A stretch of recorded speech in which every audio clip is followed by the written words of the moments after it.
Hey, everybody, and welcome back to the DLF Trade Show on the DLF YouTube channel. Russ Fisher, Addison Hayes here to use the trade analyzer, the trade finder, the trade this, the trade that, the trade everything, everybody, to help you make some trades, to navigate your crushed soul feelings on how a lot of week one went. But Calvin Ridley did really well. Yes, he did. Calvin Ridley season. Like, oh man, DeAndre Swift. Oh man, J.K. Dobbins. But Calvin Ridley, this was crushing. Yeah. Crushing. Drake London. Yeah. Yeah. I surprisingly still won with a decent amount of games with the amount of teams I have this man on. Apparently, I read this. I have no idea of the validity of this stat, but there are 3 people in NFL history to get 8 targets or more and have 0 receptions. All 3 of them are Bengals. And one of the other 2 is Chad Ochocinco. So it makes me feel better. Like, look, if you're going to tell me Higgins has a career anything like Chad Johnson, I'm good with that. Well, they both started very good. I mean, who knows what color jersey he's going to be wearing next season, but that's a fit for a whole other time. I'm not ready for that one yet. All I know is I'm not going out of my way to hurry up and buy the number 5 jersey. So we're going to start off with the one pass man, Aaron Rodgers, popping his Achilles after one incomplete pass on the New York Jets. I'm telling you, man, I don't know how MetLife Stadium is still open. That seems to be a ligament ender. Yeah, like, it's ridiculous. Like, and it's even more annoying because I think that they're changing out the turf for the World Cup when the World Cup comes over here next year. They're changing that out. Like FIFA's like, nah, we're not playing on this stupid turf that all of our players are going to tear their ACL on or Achilles. And so FIFA apparently got them to change out the turf. Why can't the NFL? But you would, it's stupid. Don't assume they care about the players. Okay, so Aaron Rodgers is out for probably forever at this point. Like, man, I'm 40. If I pop my Achilles, I'm not getting back into shape for major sports. No. Especially when I make all this money doing the DLF trade show. Like, I don't need that NFL contract. Exactly. So Aaron Rodgers definitely doesn't. But regardless, you have the rest of the season to go. So let's look at some Zach Wilson trades to see. Well, first of all, let me ask you.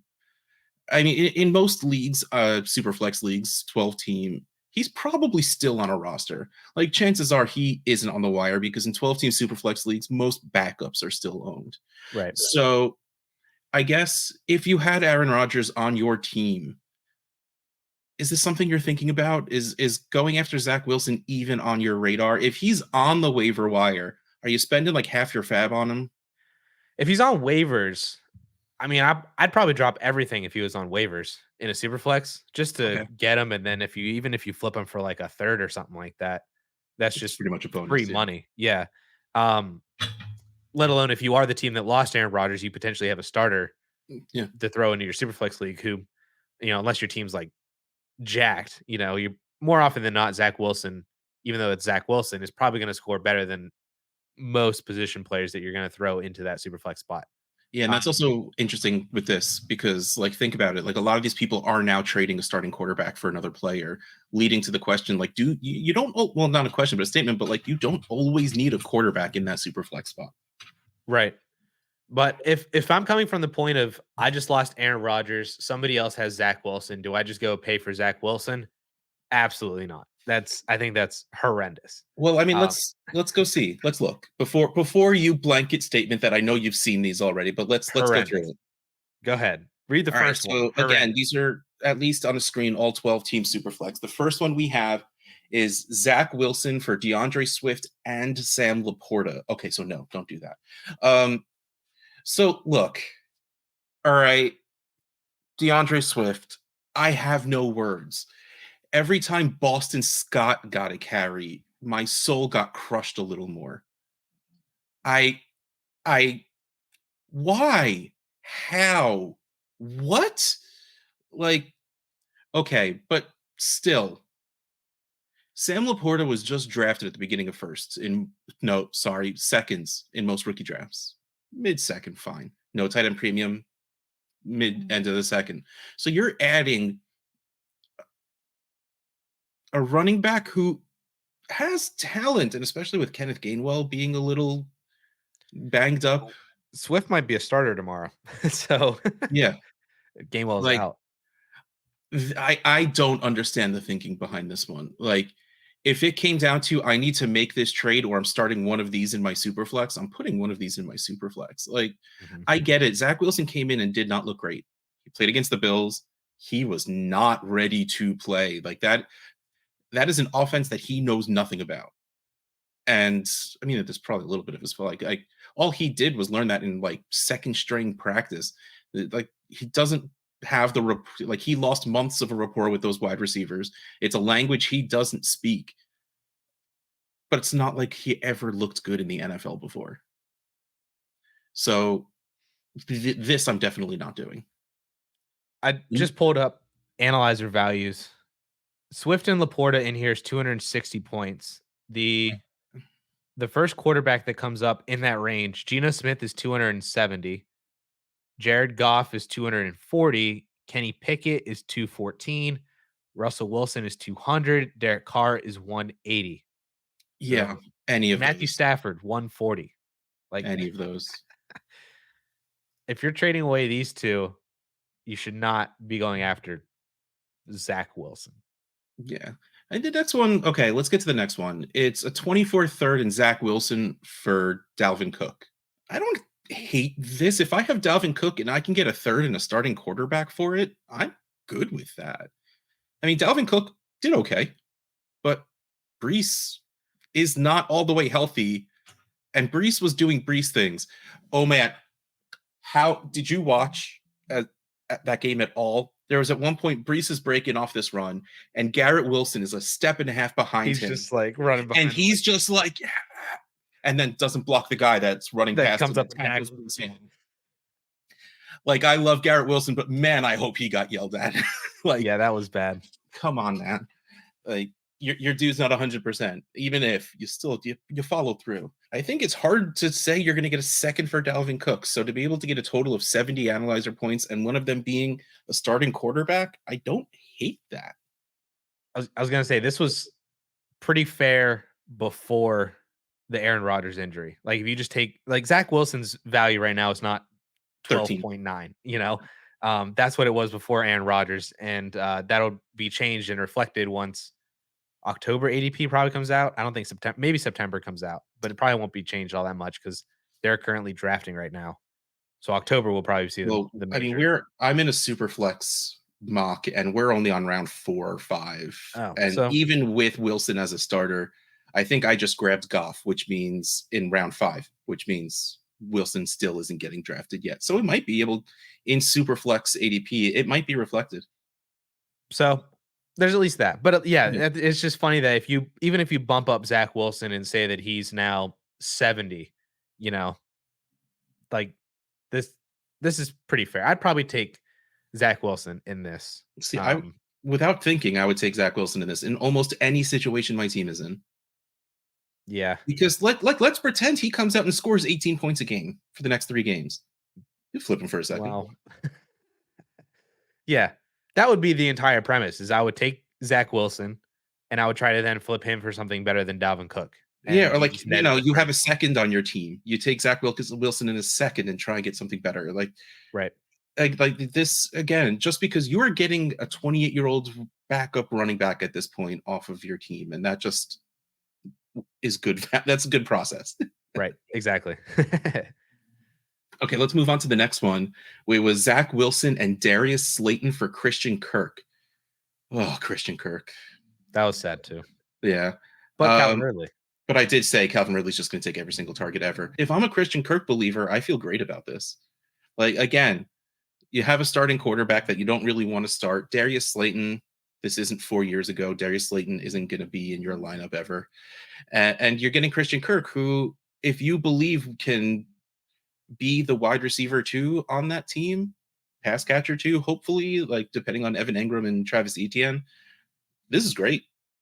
Or even if you do just have Kirk as a wide receiver 3 in general, which he probably should at this point, still great.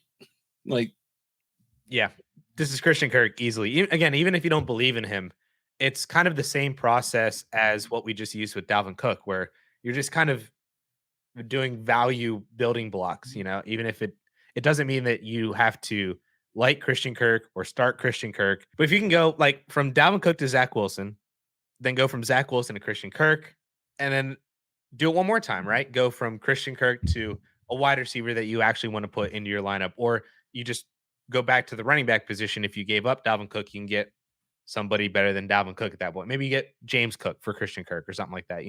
Like it's just it's building blocks, it's stepping stones. That's what the name of the game is for Dynasty, especially when you're dealing with these lower level asset players. Like just go for whoever ends up being the most valuable or who is currently the most valuable to then hopefully flip later on down the road. All right, so this is one where I was not ready for this.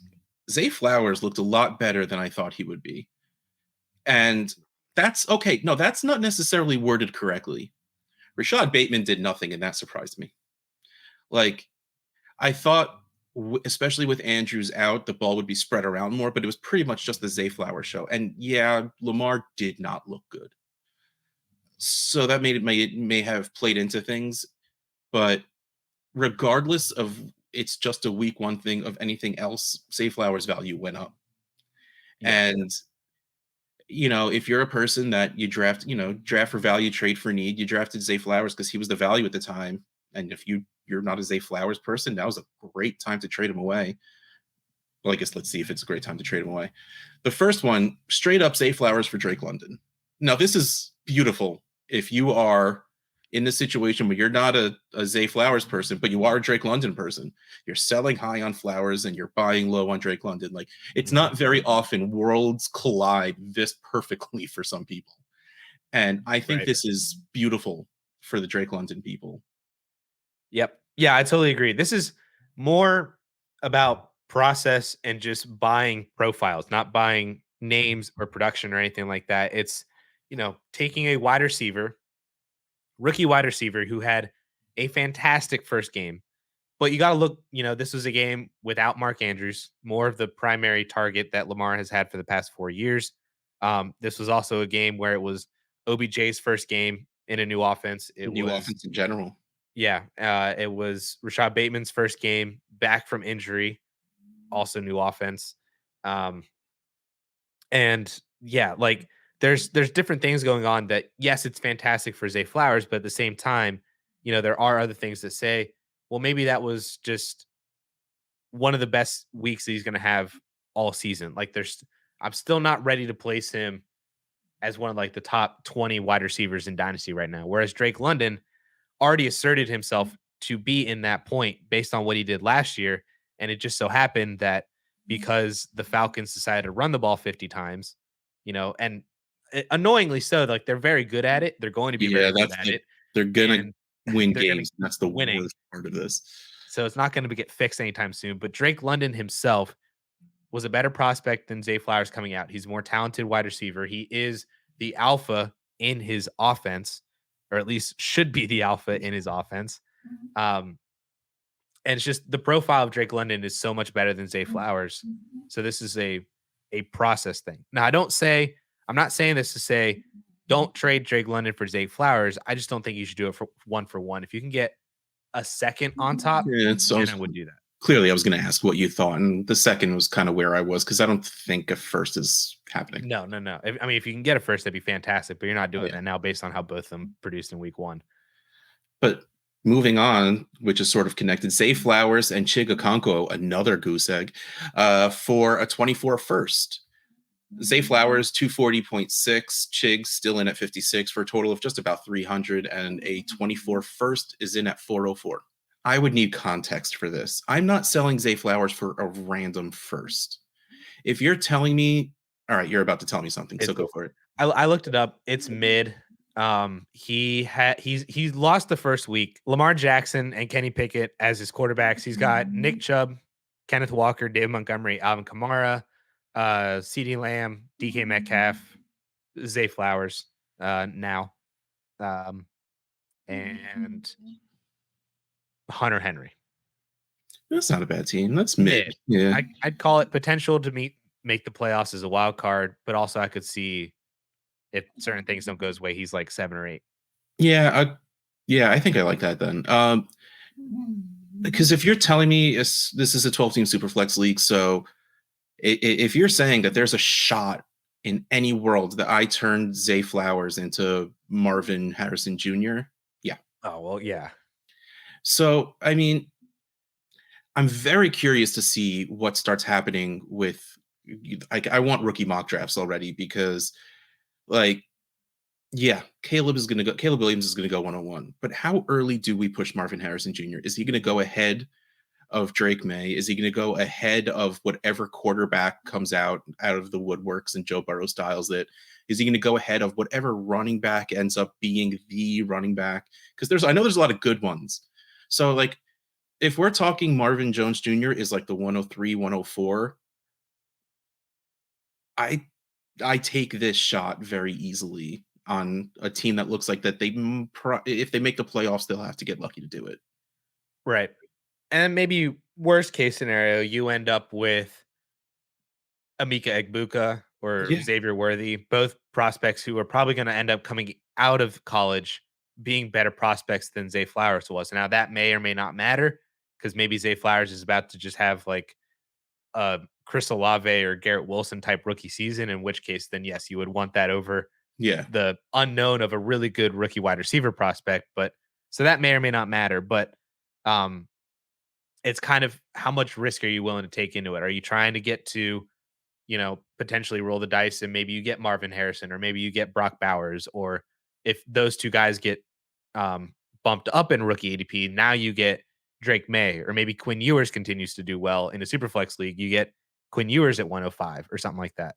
And then, like I said, worst case scenario, you end up with the wide receiver 2 or wide receiver 3 next year, maybe the RB1 or RB2 next year. All right, so let's move on to something that I'm so happy. Puka Nacua killed it in Cooper Cup's absence, and I love it. Also, the fact that Puka played most of his snaps from the outside, which means he's not going to disappear when Cooper Cup comes back. Mhm. I'm a sucker for X-type wide receivers, like hashtag Team Clemson big wide receiver. And the thing I loved about Puka was that he doesn't necessarily play like one. He's really good in open space. And I'm just like, that's weird enough for me to get in on. And I actually started him in a couple of spots. And so let's look. 12-team Superflex with a 1.5 premium. Puka Nacua, who is in at 15.8, got traded for Luke Musgrave, who's in at 40 points. Luke Musgrave was in a tight end premium league in that glut of that end of second, beginning of third area. Mhm. So again, you're pushing yourself up in value, getting a good prospect in a premium position. I get it. This isn't what I want to do with this situation. Like if I'm trading Puka away, I think I want something more known, more like something that's at least to me a little bit of a better shot.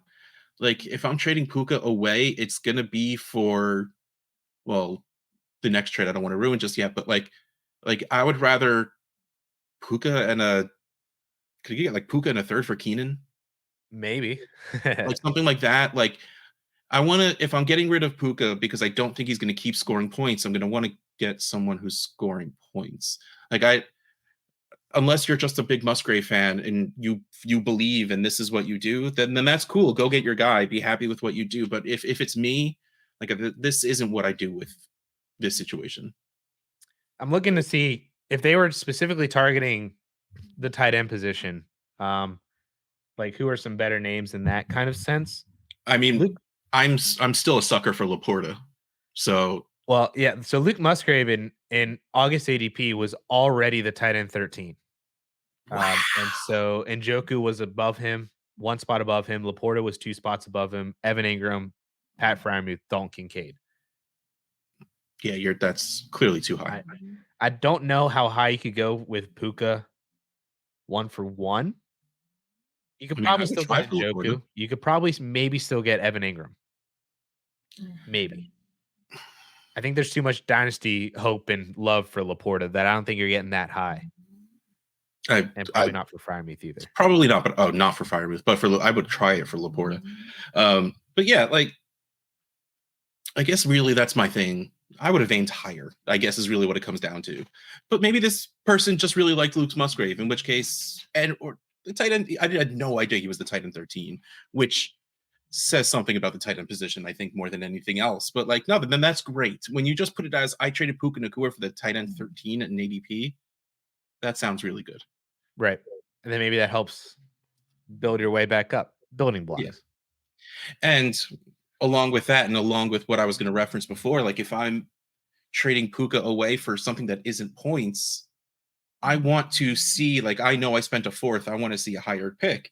And this is the beauty. This is it. This is what you do. A Puka and a second for a first. All day, every day. A second is 93. Puka is, we'll just call it about 20 for 113. And a 24 first is 273. Oh, this is 12 team, one quarterback, by the way. Yeah, especially again, you don't want points on your roster in this situation. It seems like you probably, if you're rebuilding, you have a couple of seconds, but you want a couple of firsts. You don't want a couple of seconds. Right. Slap those two together and go get yourself a first. I would love to believe that there is more than just 4 or 5 picks in between the second and first, but even still, I don't care. I'm happy. Yeah, because down the road, people are going to value that first more because it has a 1 in front of it. Even if it's the 112 and the 201, that one of them's a first. Yeah. And the other one is not. And like, I want to reverse this the other way around.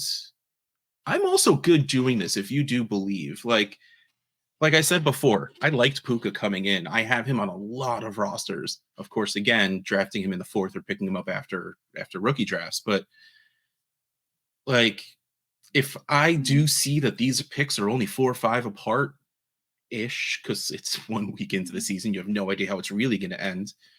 I don't hate this. It's risky, but I don't hate it.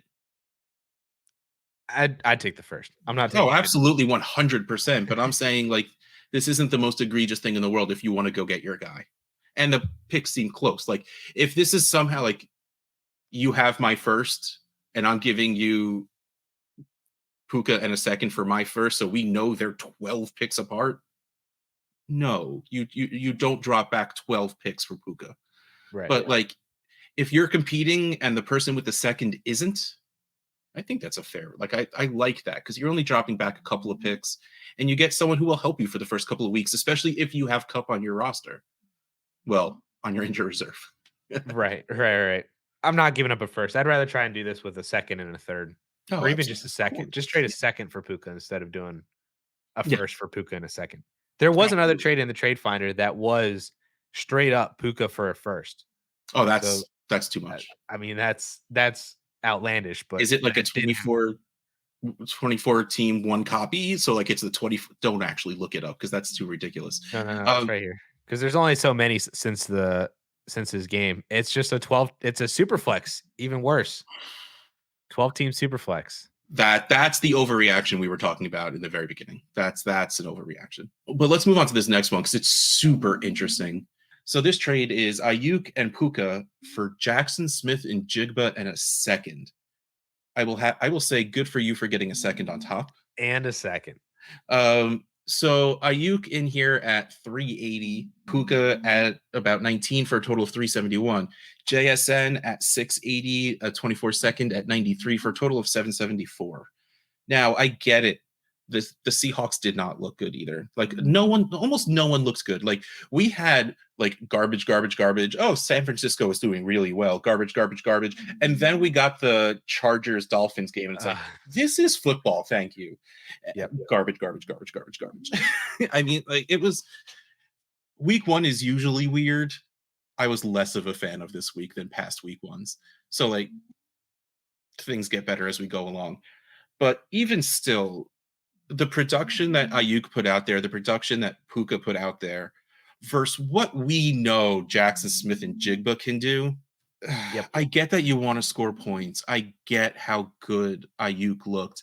I get the thrill of getting someone who just scored like 30 points out of nowhere. But for JSN, the funny part about JSN, like I know you just said that like Ayuk and Puka like put up a lot of points, and it didn't look great for JSN, but he tied the team high in targets. Like it wasn't a ton; it was only 5, but I that's was a about to say, but I think it was like 25%. 4. It's a 25% market share Wow. in Yeah. game 1 That is for pretty him good. with I DK guess it really Metcalf, just with is, Tyler Lockett. yeah, the lack of output.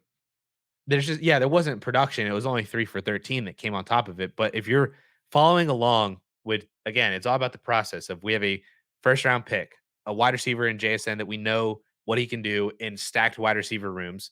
And game 1 had a 25% target share in another stacked wide receiver room.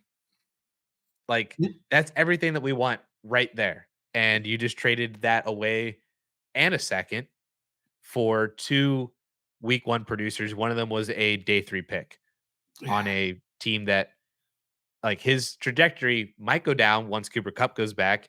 And then what if Matthew Stafford doesn't stay? You know, all that other, like, it's just this is totally not it.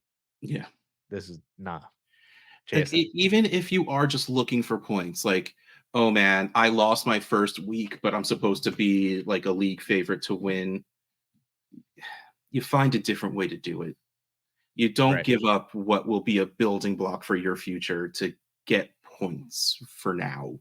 Especially, well, I mean, like, again, I don't think Ayuk is a flash. Like, I don't think that was fake. Right. Like, I I do agree. think Ayuk is going to keep scoring points, but I mean, Puka can get 0 targets next week, and I wouldn't be surprised. All right, so I now just scrolled down and saw that there's no more. That's it. So that is the end of the DLF trade show on the DLF YouTube channel. Russ Fisher at Dynasty Outhouse, Addison Hayes at Amaze Hayes _ Hopefully this week goes better. I And regardless if it's better, if it's worse, if it's exactly the same, see you next time.